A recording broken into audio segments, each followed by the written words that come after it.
Oyez, peuple de Konoha, bienvenue sur cette chaîne, c'est toujours un plaisir pour moi de vous accueillir ici et une fois n'est pas coutume, nous allons parler de Japanimation et surtout comme la dernière fois, nous allons parler bagarre en nous intéressant à l'un de mes coups de cœur de cette année 2024, j'ai nommé Windbreaker. Un anime qui va s'approprier le sujet de la bagarre pour nous en parler d'une manière totalement différente de ses contemporains, je pense notamment à une comparaison qui est faite à tort avec Tokyo Revengers. Et normalement, à ce stade de la vidéo, vous êtes un peu curieux de savoir en quoi est-il si singulier cet anime. Écoutez, on ne va pas perdre plus de temps et je vous invite à me suivre pour qu'on en parle en détail.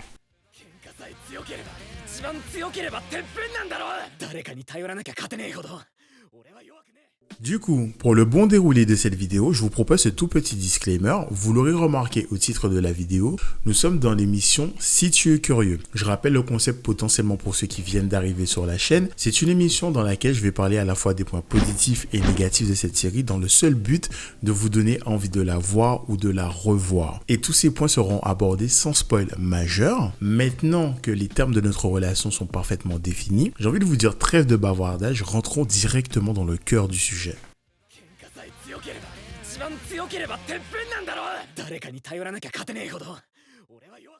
Alors, ici, on ne va s'intéresser qu'au contexte et celui-ci va nous faire voyager jusqu'à un Japon proche de notre époque dans lequel nous allons suivre notre protagoniste, j'ai nommé Sakura, un jeune lycéen qui a un objectif extrêmement facile à expliquer, à savoir rejoindre le lycée Furin, un établissement scolaire qui est connu pour avoir les combattants les plus aguerris et les plus forts du secteur dans lequel va évoluer notre héros. Et ce dernier a pas mal de choses à se prouver à lui-même et surtout aux autres, le fait qu'il est le meilleur et le plus fort. Et il se dit, mais attends, si j'arrive à battre les meilleurs combattants de la meilleure école, ça fait de moi forcément le meilleur et les autres ne pourront que accepter mon règne.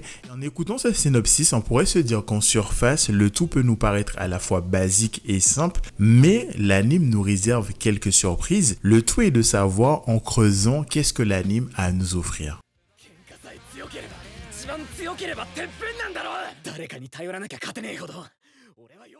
Alors, le premier point que j'aimerais aborder avec vous est celui de la discrimination, tout simplement parce que c'est le premier sujet qui est mis sur la table par l'anime lorsqu'on lance le premier épisode, puisque en effet, on va nous faire comprendre que Sakura, du fait de la couleur de ses cheveux bicolores, du fait de ses yeux virons, est sujet à des remarques cinglantes, mais surtout à du rejet vis-à-vis de ses pairs. Et à partir de là, tout ça nous est représenté par une image que j'ai trouvée particulièrement intéressante, où on a Sakura qui marche dans le vide et qui n'a que pour seul support une corde. Et à chaque fois qu'il reçoit une remarque cinglante, il commence à perdre l'équilibre sur cette corde jusqu'à tomber. J'ai trouvé cette métaphore super juste parce qu'en fait, je pense qu'on est tous au même niveau, à savoir on marche sur des œufs, on marche sur cette fameuse corde raide et la moindre interaction sociale qui se passe mal pourrait nous faire perdre l'équilibre. Et de ce côté-là, je me suis dit, ok, si l'anime nous propose une imagerie fine comme celle-ci, ça pourrait beaucoup me plaire. Mais j'ai trouvé ça un peu dommage que le seul critère discriminant pour Sakura soit la couleur de ses cheveux et la couleur de ses yeux. J'ai trouvé ça un peu trop classique. J'avoue que j'aurais aimé quelque chose qui sorte un petit peu des sentiers battus et j'ai pensé dernièrement à Fire Force où on a justement Shinra qui lui aussi, entre guillemets, a subi des formes de rejet social vis-à-vis de son physique, notamment son sourire qui ressemble à celui d'un diablotin qu'il a dans des situations où des personnes dites normales ne l'auraient pas. Et j'ai trouvé ça intéressant qu'on passe par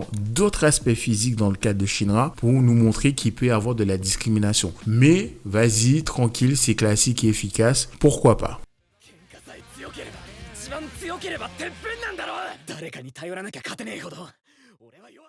Alors, depuis le début de cette vidéo, entre le contexte et la présentation du personnage principal, on est en droit de se dire que ce qui nous est proposé ici est relativement classique et basique. Maintenant, la question qu'on peut légitimement se poser, c'est comment cet anime va exploiter ces sujets déjà connus pour nous proposer quelque chose de singulier et tirer son épingle du jeu. Déjà, dans un premier temps, il va commencer par exploiter le sujet de la discrimination d'une manière qui est, à mon sens, relativement intéressante. Je m'explique. Lorsque Sakura Sakura va arriver dans son nouveau secteur, il va avoir un certain nombre d'a priori qui sont les suivants. D'une part, il va rejoindre un gang s'appelant les Windbreakers et on part du principe que les gangs sont relativement mal vus par les habitants. Il s'attend donc à un premier rejet de la part de ces derniers, mais surtout il se dit qu'il arrive dans ce gang pour viser le sommet et que de facto, les personnes qui l'accompagneront dans ce gang vont aussi le rejeter, à moins qu'il fasse preuve de force dans certaines épreuves pour prouver sa légitimité.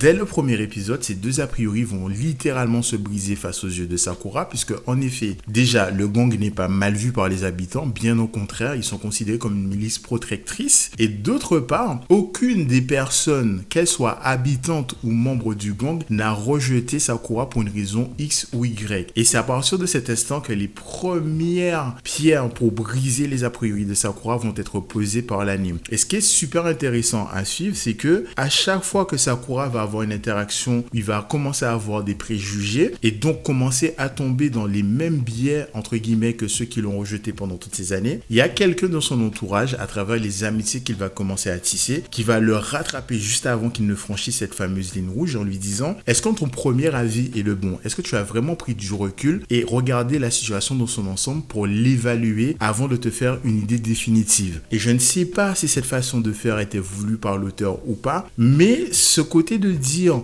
on va rattraper le serpent avant qu'il ne se mord la queue est super intéressant.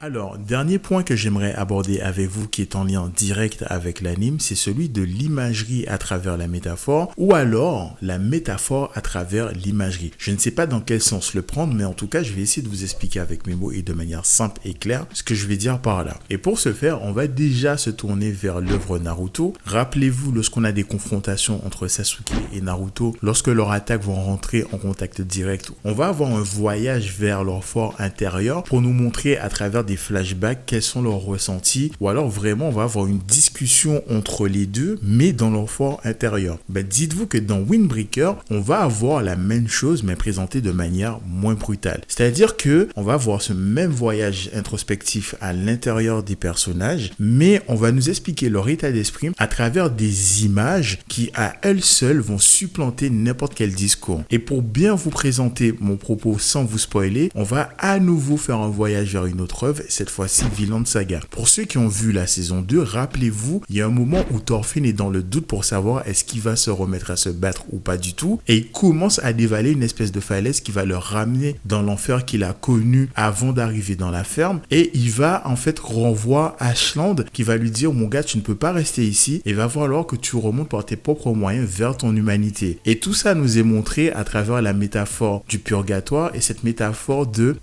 franchir les obstacles, gravir cette montagne qui nous paraît infranchissable pour finalement contempler le sommet qui sera ici l'humanité de Thorfinn. C'est exactement dans ce type d'imagerie dans lesquelles Windbreaker va nous emmener.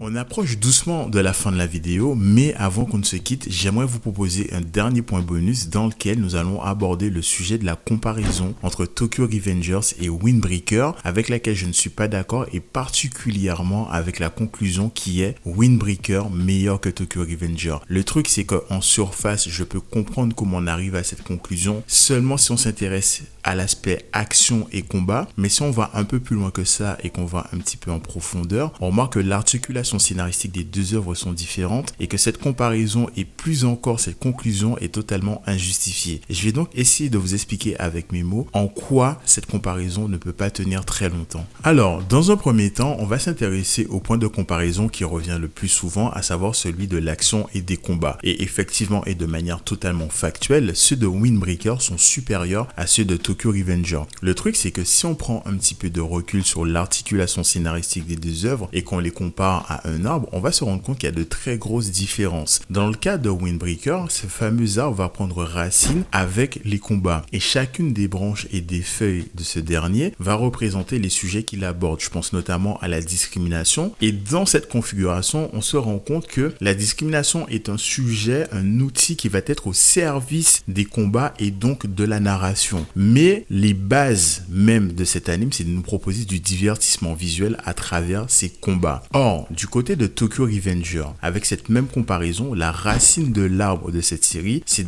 d'abord et avant tout son intrigue. Et chacune de ces branches vont être représentées notamment par les combats, les enquêtes, les voyages dans le temps. Et là, on se rend compte que le combat est au service de l'intrigue et que ce n'est pas un élément essentiel de l'œuvre. Et donc, pour moi, il est très difficile de trouver une comparaison justifiable à partir du moment où les priorités ou les utilisations des différents outils pour chacun des deux n'est pas du tout la même. Et c'est pour ça que moi, j'ai beaucoup de mal avec cette comparaison et cette conclusion, parce qu'on est sur deux œuvres qui ne proposent pas du tout les mêmes choses, et donc les comparer sur des aspects et des priorités qui ne sont pas les mêmes me paraît un petit peu compliqué.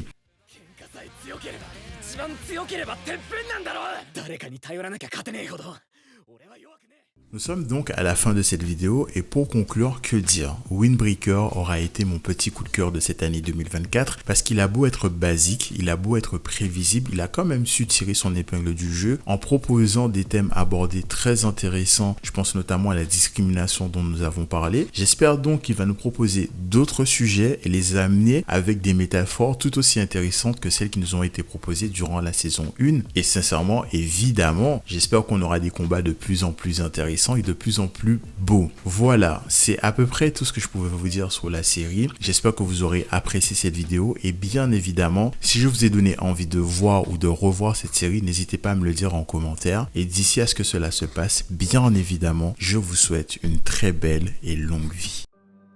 Au revoir, merci. Au revoir, merci. Au revoir, merci.